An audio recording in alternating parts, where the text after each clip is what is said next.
Police medal for gallantry 2015 में दिया गया। तो ये एक बहुत प्राउड की बात है। वो एक जगह ऐसा था जहाँ पे हम सब लोग एक दूसरे को पकड़ के ऐसे रो रहे थे। स्वावलंबी होना, सबसे पहले बच्चे कैसे स्वावलंबी हो सकते हैं, खुद से कैसे अपना सारा काम कर सकते हैं। हमेशा कुछ ना कुछ डेली टारगेट बनाइए, डेली कुछ छोटे छोटे टारगेट बनाइए। सोशल मीडिया से अपने को दूर रखें, ज़्यादा से ज़्यादा दूर रखने का प्रयास करें और कोशिश करें कि आपकी जो इमीडिएट नीड है आपकी।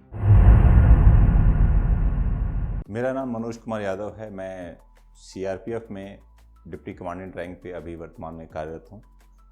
सीआरपीएफ की जर्नी स्टार्ट करने से पहले सबसे पहले मैं एक नवोदयन हूँ और नवोदय में मैंने 1993 में ज्वाइन किया था गाज़ीपुर नवोदय को। जेएनवी गाज़ीपुर से मैं पढ़ाई लिखाई किया हूँ और मैंने 2000 तक वहाँ पढ़ाई की और उसके बाद मैंने इंडियन एयरफोर्स और बैंक ऑफ बड़ौदा में क्षणिक सेवाएं दी और उसके बाद अभी वर्तमान में मैं पिछले 14 साल से केंद्रीय रिजर्व पुलिस बल यानी सीआरपीएफ में गस्टेड ऑफिसर काम कर रहा हूँ और अभी मैं गुड़गांव में पोस्टेड हूँ। और नवोदय की जर्नी स्टार्ट करूँ उससे पहले मैं अपने बचपन में थोड़ा सा जाना चाहूँगा। बचपन एक हर नवोदयन की भांति हमारा बचपन भी बहुत सामान्य था। सामान्य या यूँ कहें कि एक जो एवरेज बच्चा होता है जिसके अंदर मतलब क्षमताएं अपार होती हैं, लेकिन चूँकि घर की आर्थिक स्थिति ऐसी बनी होती है कि जिसकी वजह से वो आगे बढ़ने की सोच नहीं पाता है। हालांकि मेरे गांव की मेरे से एक क्लास सीनियर थी, वो नवोदय में ऑलरेडी उनका एडमिशन हो चुका था, तो उसकी वजह से थोड़ा सा जानकारी मिली कि नवोदय विद्यालय भी कोई संस्थान है जहाँ पे बच्चे पढ़ने जाते हैं। उसके बाद नाना जी मेरे थोड़े एक्स आर्मी मैन थे, तो वो थोड़ी सी जागरूकता रखते थे बच्चे के पढ़ाने लिखाने के संबंध में और उन्होंने फिर जो है मेरी मदद की और सबसे पहले वो फॉर्म लेके आए और नवोदय के लिए फिर मैंने अप्लाई किया। अप्लाई करने के बाद फिर मैंने उन्हीं टीचर जिनकी बच्ची मेरे से पहले नवोदय में ज्वाइन कर चुकी थी, उन्हीं से मैंने जो है ट्यूशन लिया एंड देन फाइनली मेरा जब सिलेक्शन हुआ नवोदय के लिए, जैसे मुझे पता चला कि मेरा मेरिट लिस्ट में हो गया है तो घर में बहुत खुशी हुई।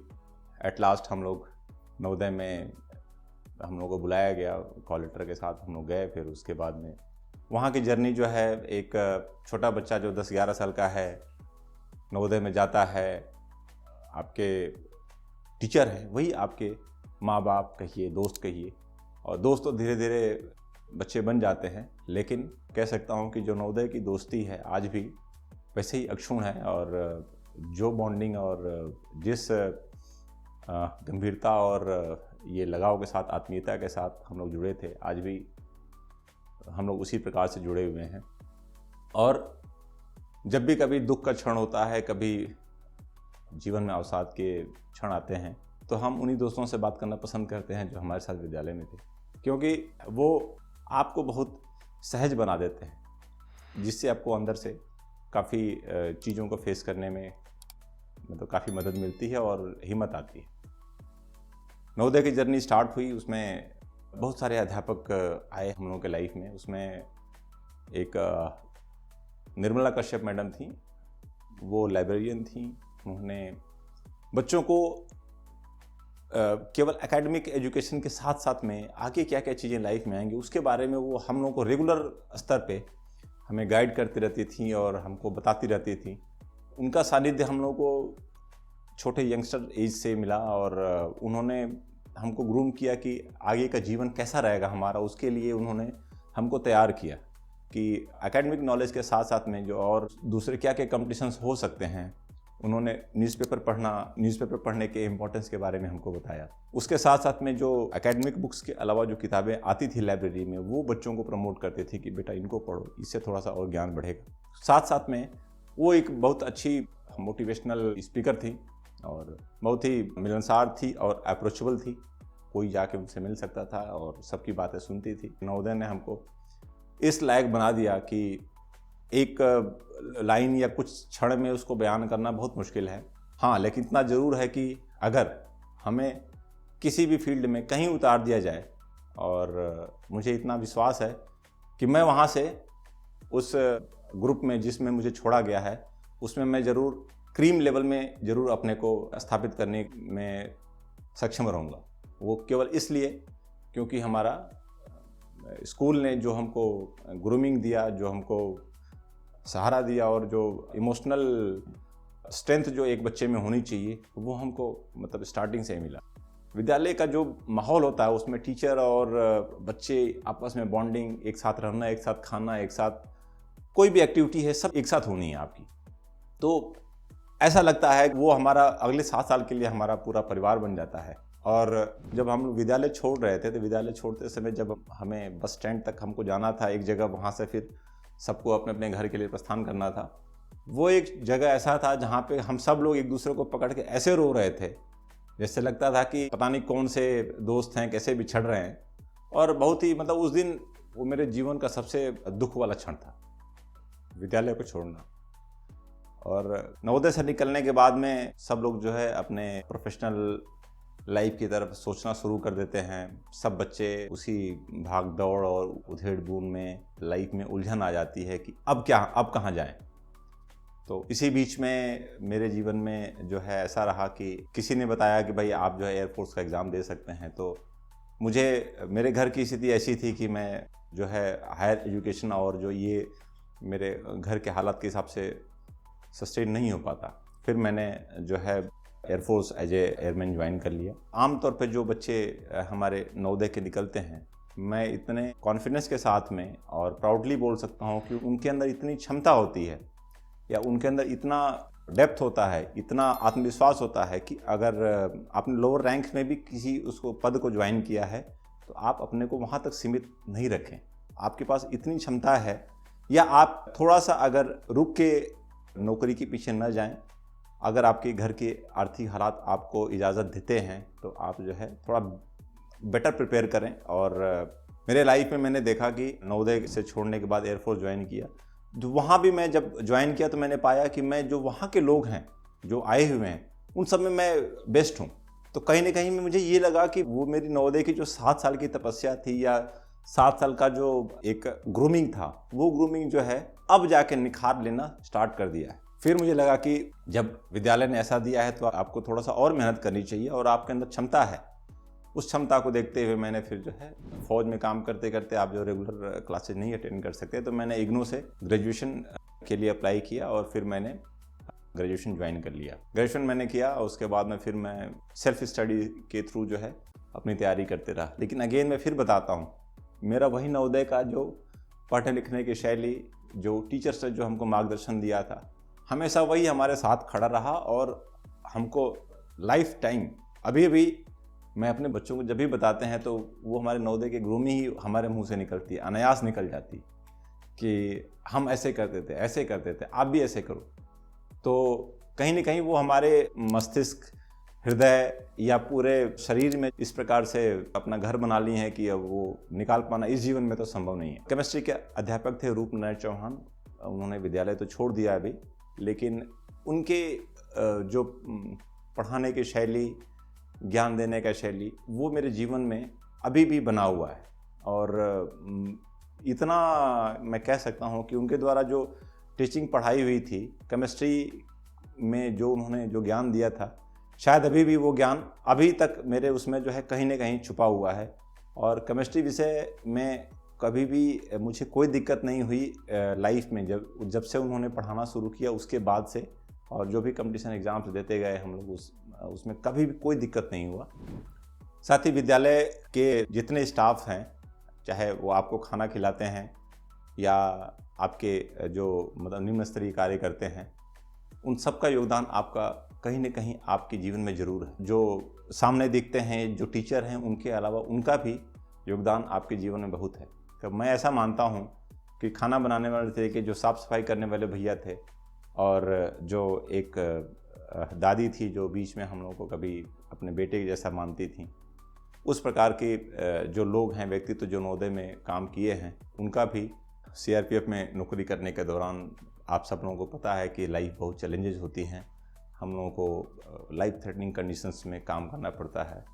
तो कुछ ऐसे कंडीशंस थे जिसमें हमने काम किया और उसमें अच्छे काम की वजह से पुलिस मेडल फॉर गैलेंट्री भी 2015 में दिया गया। तो ये एक बहुत प्राउड की बात है और यूँ कहें कि बहुत ही गर्व महसूस कराता है कि एक सामान्य सा बच्चा जो गांव से चल के जो जिसने कभी मतलब इस प्रकार से जीवन के बारे में कल्पना भी नहीं की थी, उसको ऐसा मिल जाएगा, ये एक मतलब बहुत बड़ी बात है। और मैं ये पाता हूँ कि कहीं न कहीं ये इसमें मेरे नवोदय का बहुत बड़ा योगदान है। और एक बड़े भाई होने के नाते मैं आपको ये बताना चाहता हूँ कि आप में देश में आप जो अकेले नहीं हैं, हम हमेशा हम लोग का मार्गदर्शन कहिए या आशीर्वाद कहिए, हमेशा आप लोगों के साथ है। कभी भी आप जो है किसी नवोदयन के पास में चले जाइए, मुझे नहीं लगता है कि वो कभी आपके लिए ना उसके पास नहीं होगा, क्योंकि वो जानता है वो 7 साल उसने भी अगर उसी इंटेंसिटी के साथ गुजारे हैं तो हमेशा उसका दिल जो है आपके लिए खुला है। तो वैसे ही आपको जिस प्रकार के मार्गदर्शन की ज़रूरत है वो मार्गदर्शन हम लोग देने के लिए तैयार हैं। नवोदय की जर्नी में मैंने अपने आप को सबसे पहले स्वावलंबी होना, सबसे पहले बच्चे कैसे स्वावलंबी हो सकते हैं, खुद से कैसे अपना सारा काम कर सकते हैं, किसी के ऊपर अपनी डिपेंडेंसी नहीं रहनी, ये सब चीज़ें मैंने सीखी। और उसके बाद से एक जीवन में डिसिप्लिन जो है वहीं से शुरू हो जाता है। जैसे आप क्लास 6 में सुबह समय से उठना, स्वयं उठना, कोई आपको उठाने नहीं आएगा। घर में आमतौर पर बच्चे जो होते हैं छोटे होते हैं तो उनको कोई ना कोई माँ बाप या और कोई घर के सदस्य लोग उसको उठाते हैं, बच्चे को तैयार करते हैं। वहाँ सब अपने आप में ऑटोमेटिकली लाइफ चल रही होती है और ये एक आपके जीवन का अभिन्न हिस्सा बन जाता है। और हम दूसरा एडजस्टेबिलिटी, नवोदय में हमेशा ये मैंने सीखा है कि एडजस्टेबिलिटी वहाँ बहुत है। वहाँ आपको हमेशा किसी न चीज़ की कमी रहेगी, कभी लाइट नहीं रहेगी, कभी आपको जो है वेंटिलेशन नहीं होगा, कभी पानी की समस्या होगी, कुछ भी होगी वगैरह वगैरह। बट उसमें भी बच्चे जो है अपने को कोई ना कोई रास्ता निकाल लेते थे, ऐसा कि उनको कभी कोई दिक्कत महसूस होती नहीं थी। हमने जब अपनी जर्नी किया था तो उस समय जो है उनको विद्यालय में एक ही हैंडपंप हुआ करता था और पूरे बच्चे उसी पे डिपेंड रहा करते थे। तो उस विषम परिस्थिति में भी अपने को कैसे एडजस्ट करना है, कैसे सारी चीज़ें करनी है, और उसके बावजूद भी कोई किसी चीज़ में लेट नहीं होता था, कोई किसी चीज़ में ये एक्सक्यूज़ कभी आड़े नहीं आया कि साहब पानी नहीं मिला तो ये नहीं मिला, इसके वजह से अब नहीं आए। तो कहने का मतलब एडजस्टेबिलिटी जो अपनी तुरंत जो है चीज़ों को सीखने की प्रवृत्ति है। और दूसरा है बॉन्डिंग, सबको एक टीम भावना लेके चलना। ये सबसे बड़ी चीज़ है जो हमने विद्यालय में सीखा है। हम सब ने अपने अलग अलग हाउसेज में रह के अलग अलग स्पोर्ट्स कंपटीशन, क्विज़ या अलग अलग एक्टिविटी में पार्टिसिपेट किए एज ए टीम मेंबर, और हमने जो टीम भावना होती है उसके इम्पोर्टेंस को वहाँ पे समझा और ये पाया कि आपको हमेशा अपने टीम को साथ लेके चलना है। चाहे वो टीम का हो सकता है कोई एक सदस्य ऐसा हो जो कि थोड़ा वीक हो, बट लेकिन उसका साथ छोड़ना नहीं है। दूसरा, जो हमारे यंगस्टर बंधु हैं, आने वाले समय में जो बच्चे हैं, उनके लिए मेरा मार्गदर्शन रहेगा और उनके लिए सुझाव रहेगा कि अभी जो थोड़ा सा नेगेटिव थॉट्स आप कह लीजिए सोशल मीडिया या कुछ और माध्यम से बच्चों में ज़्यादा हावी होते जा रहे हैं। बच्चे जो है इंटरनेट और सोशल मीडिया से थोड़ा एडिक्शन बढ़ रहा है, जिससे वो अपने को सोशली कट ऑफ कर ले रहे हैं। और जो लाइफ की असली ग्रूमिंग होती है, वो जितना ज़्यादा इंटरेक्शन आप रखेंगे उतना ज़्यादा आपका बढ़ेगा। ये थोड़ी सी एक कमी आने वाले समय में महसूस की जा रही है। तो इसको आप जो विद्यालय का समय 7 साल आपके पास में ऐसे बेशकीमती समय है, इसमें आप जो है इस सोशल मीडिया से अपने को दूर रखें, ज़्यादा से ज़्यादा दूर रखने का प्रयास करें और कोशिश करें कि आपकी जो इमीडिएट नीड है, आपकी जैसे आपको सीखना है, लर्निंग है, वो जो बर्निंग डिज़ायर है उसको कम मत होने दीजिए। वो जो आपके अंदर हमेशा जो है जीवित रहना चाहिए। हमेशा कुछ ना कुछ डेली टारगेट बनाइए, डेली कुछ छोटे छोटे टारगेट बनाइए। मैं बता रहा हूँ आपको, जैसे आप 7 साल के बाद निकलेंगे आप देखेंगे आपके पास अथाह ज्ञान है। दूसरा, जो अभी एक चीज़ और मेरे संज्ञान में आया है कि जो विद्यालय के टीचर हैं जिन्होंने अपनी सेवाएं पूरी कर ली है, जो विद्यालय छोड़ देते हैं, विद्यालय छोड़ने के बाद देखते हैं कि उनकी स्थिति, चूँकि पेंशन भारत सरकार द्वारा उनको नहीं मिलती है, तो उनकी आर्थिक स्थिति ऐसी नहीं रहती है कि वो अपने को आर्थिक रूप से संभाल पाएँ या ठीक कंडीशन में पाएँ। तो अगर कभी भी मौका मिलता है आप सब में से या हम नवोदन भाइयों में से, तो हमेशा उनकी मदद के लिए आगे खड़े रहें। और आज तो हमारा परिवार इतना बड़ा है कि किसी फील्ड में आप जाएं, किसी भी संस्थान में आप जाइए और वहाँ कोई ना कोई एक नवोदन जरूर काम करता हुआ मिलेगा आपको, या कोई किसी न किसी रूप में वहाँ से जरूर आपको कोई एक ऐसा लिंक मिल जाएगा जिसमें आपको जो है एक कोई ना कोई नवोदन वहाँ मिलेगा। तो इतनी बड़ी चेन है, इतने बड़े लोगों का जुड़ाव है, इतना बड़ा ग्रुप है, तो हम इस ग्रुप को, इस प्लेटफॉर्म का सही उपयोग करते हुए अपने को आगे बढ़ने के लिए प्रेरित करें, अपने को अच्छे रूप में स्थापित करने का प्रयास करें और कोशिश करें कि नवोदय ने जो हमको शिक्षा दी उसको जो है हम सत्य चरितार्थ करें। और जो हमारे यंगस्टर बंधु हैं उनको हमेशा मोटिवेट करते रहें।